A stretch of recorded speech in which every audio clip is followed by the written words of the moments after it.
Hey guys, one of the big questions I often get asked is what's the difference between being prophetic and being a prophet? Now, there are a number of things that I think will help you discover whether or not you're a prophet.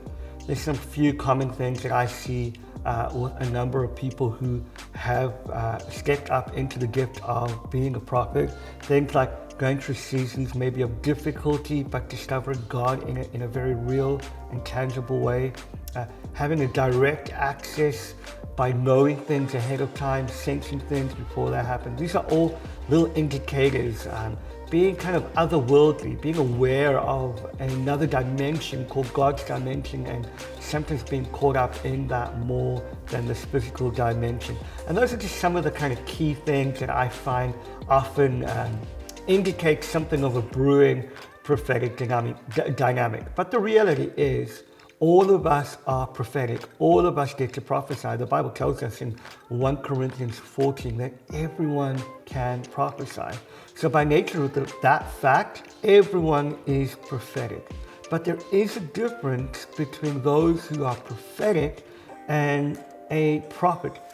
It's important for us to see that Scripture tells us when Jesus went to heaven, he gave gifts of himself in the expression of apostles, prophets, teachers, pastors, evangelists. And I want to talk to you about what it means for us to receive the gift of Jesus as a prophet. And the first key to know whether or not you're a prophet is, have you had an encounter with Jesus where he personally commissioned you to be a prophet? It seems to me that all the prophets in the Old Testament had an awakening from God about their gift. And that's how they discovered they were prophets. And I would argue that every single aspect of the gifts of Jesus in the ministry of Jesus, I would argue, has to come as a result of God or a encounter with Jesus that empowers you to live and walk in that gift. I can tell you the day and the moment that Jesus came to me and said to me, son, you will be a prophet to the nations. It was clear, it was concise, and it was a commission that began the journey of being a prophet. The second aspect of understanding whether or not you're a prophet is that your prophetic gift will make room for you. And by that I mean, it's not just that you're able to prophesy, but that there's been a consistent track record of prophecies being fulfilled. When we understand that, people will begin to say, hold on, there are numbers of prophetic words that are now coming to pass.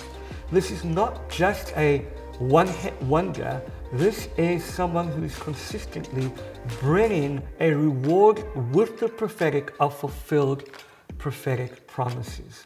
That's a clear sign that God is shaping you beyond just being someone who's prophetic into being someone who is consistently bringing directional and prophetic words that are tested and have come to pass.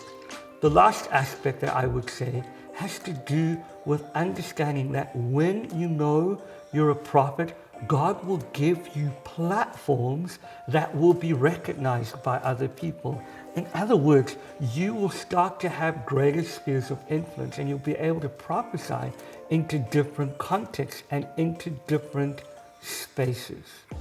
Those three things, the simplicity of commission from Jesus, recognition that your words are coming to pass, and platform because others are recognizing you and calling you a prophet, are key ways to know the difference between being prophetic and being a prophet. God bless and thanks for watching. Hey, if you enjoyed this video and you're looking to grow more in your prophetic gift, check out my online prophetic course, Vox Day, and find out more in the description below.